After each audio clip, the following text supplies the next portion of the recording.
Hi everyone, it's Halo 4 Tutor with another Halo 4 gameplay commentary. As always, I'm bringing you my signature tips and tricks to help you start winning more often and having a lot more fun while you're doing it. One of the most popular playlists in Halo 4 multiplayer is, of course, the Big Team Infinity Slayer Big Team Battle, and the most popular map in Big Team Infinity Slayer is Ragnarok. So I decided I'd do a video on this map, and most of the previous videos I've done in this playlist on this map have been from the blue perspective, which I prefer. I tend to have better games on the blue side. I think that they have a slight advantage, at least for my style of gameplay. But I haven't done any videos from the red perspective, so I wanted to do one for you. Keep a close eye out here. I can't see the Banshee on screen, but I see it coming on the radar. I just hold down that right trigger. I'm able to get a Skyjack, a melee attack, and a first strike medal to start the game off. Pretty good start. And I have been able to hijack a lot of vehicles where I kind of see them coming on the radar. Even if I don't see them on the screen, I just hold down that right trigger, or not the right trigger, like the right bumper. And I've been able to skyjack a lot of Banshees who are unsuspecting. Don't think I see them coming, but I use that radar, and as soon as they get too close, I'm able to skyjack them relatively easily. Now, I should have jumped out before I was killed here. I mean, the Banshees in Halo 4 are simply made out of paper mache. They're not very durable, and so once they start to smoke and flame, you're better off just jumping out, in my opinion. You know, if it's a fully healthy Banshee, don't hesitate to jump in and try to do some damage. But once it starts to smoke and flame and things like that, you may want to consider bailing out because they're just not as durable as they used to be in previous games. But they can still be very effective at full strength. Additionally, if you're using the Wheelman loadout, that does help improve the durability of your vehicles very significantly. The Wheelman loadout has actually become one of my favorites. I use it very often when playing Big Team Battle. I mean, it's fantastic in the Banshee. It's fantastic in the mech. It's fantastic. You know, even driving the Warthogs around, it's very helpful. In the tank, it's helpful. Not only does it really increase the durability of your vehicles substantially, but also it reduces the amount of time that your vehicles are stunned. And so that helps quite a bit as well. Anytime you get stunned with a plasma pistol, usually your vehicles recover extremely quickly and you're able to escape. Oftentimes before your opponents have an opportunity to hijack you or, you know, stick you with a plasma grenade or something like that. In this particular game, I'm loading out with the active camouflage and the DMR here, as well as the AA efficiency and ammo. I really like this combination. It's kind of my go-to on the big team maps. I know a lot of people don't like it. They think it's kind of a cheap loadout, and you know, they think it's a lot of people just don't like it. But I find it to be extremely effective, and so I use it frequently. You know, that active camouflage is great on these big maps, where you can kind of stay hidden as best as possible. Meanwhile, you have pinpoint accuracy with your DMR there. You can get really long-range shots on any big map. And that AA efficiency helps you recharge your active camouflage quickly. Now here I'm not paying enough attention. I'm going to poke my head out one too many times. I'm just asking for a binary rifle to the face here, and I get it. I thought maybe that active camo was cloaking me a little bit better than it actually was. The trick with the red spawn is that it's difficult to gain control or maintain control of that down Pelican over there. That Pelican is really a very powerful position, and it's very difficult to really put pressure on that position from anywhere on the red side. Really the best way to so lousy grenade throwing there.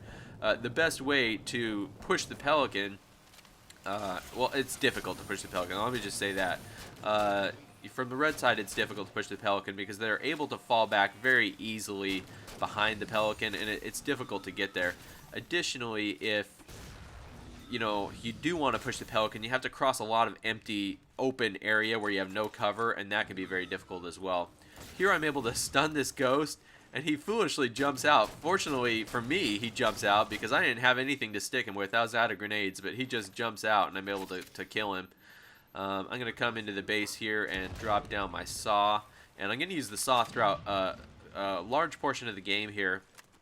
The saw is just quickly becoming, you know, one of my favorite weapons, always has been, but I'm beginning to like it more and more as I've continued to master this burst shooting method with the saw. This burst shot just works extremely well. It just melts your enemy's shields so quickly. It's absolutely ludicrous. And if you have the dexterity loadout, the saw can recharge or basically reload very quickly. So that can be a very helpful loadout when you're using the saw as well. I don't think I have that here, but in this case, it's not going to be terribly urgent to reload quickly. And the other thing I've found with the burst shooting method is you don't have to reload quite as often. You know, you can get 2, 3, 4 kills out of a single load. Look at it, just using this burst shooting, take down that ghost, no problem at all, very quickly. And I'm able to fall back to cover and easily take that extra time to reload. Now, with the red strategy, what I do recommend doing is controlling the center hill here, because of course from the center hill you can look down on the blue side of the map. You have excellent visibility, and you can get a lot of open shots from the top of the hill. The trouble is there's not a ton of cover at the top of the hill, so you do need to make use of whatever cover is available. You can see here I'm choosing not to go to the crest of the hill. I'm kind of poking around the side. The trouble with this is it's somewhat exposed to the pelican, so I'm using the trees for cover as best as I can. So the trees can give you some cover from the pelican. Additionally, the trees can give you cover from the blue spawn, the blue base area. So you want to use the trees for cover as best as you can. Also, there's a rock kind of up at the crest of the hill towards the left-hand side somewhat. You want to use that rock for cover as best as you can. You can see it right there in the screen. So don't just stand up at the top of the hill looking down into the blue base, because I guarantee you're going to get sniped or shot. It's a very exposed area at the crest of the hill, and you don't want to just stand up here. You want to kind of fall back behind the hill a little bit, or use kind of the rocks and the trees for cover. So I've got a frenzy here. Pretty good start to the game. Not doing too bad. Again, just trying to control the top of the hill with this saw, because it's most efficient kind of at medium range, as you can see. And it's a good, you know, with my camouflage and with the saw, I have been able to control the top middle of the map, which is a really critical area. So I'm doing my best just to do that. But again, not exposing my head to any headshots up at the crest of the hill. I don't want to get sniped or anything like that. Now, I probably should have called down this ordnance and shared it with a teammate. You know, that really is the best idea. If you have a power weapon already and you have an ordnance prepared to drop, you don't want to waste that ordnance.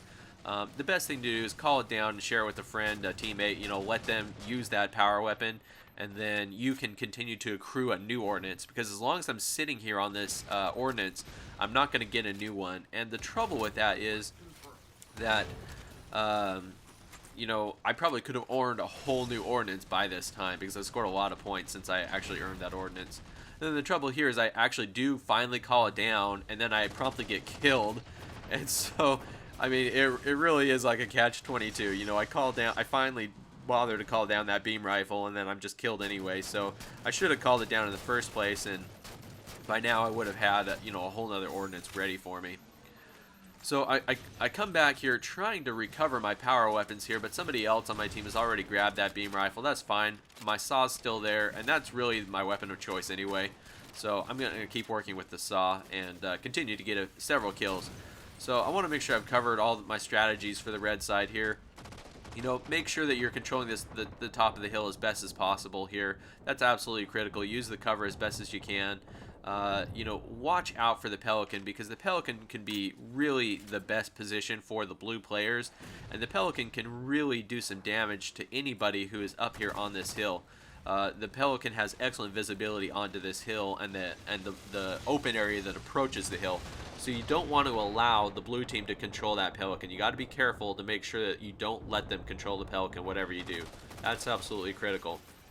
I haven't really touched too much on vehicles in this particular game because I didn't really use them significantly, but make sure to play smart with the vehicles, because the vehicles can really swing the balance of power in this game, especially the mech unit and the banshees can be very powerful, very devastating.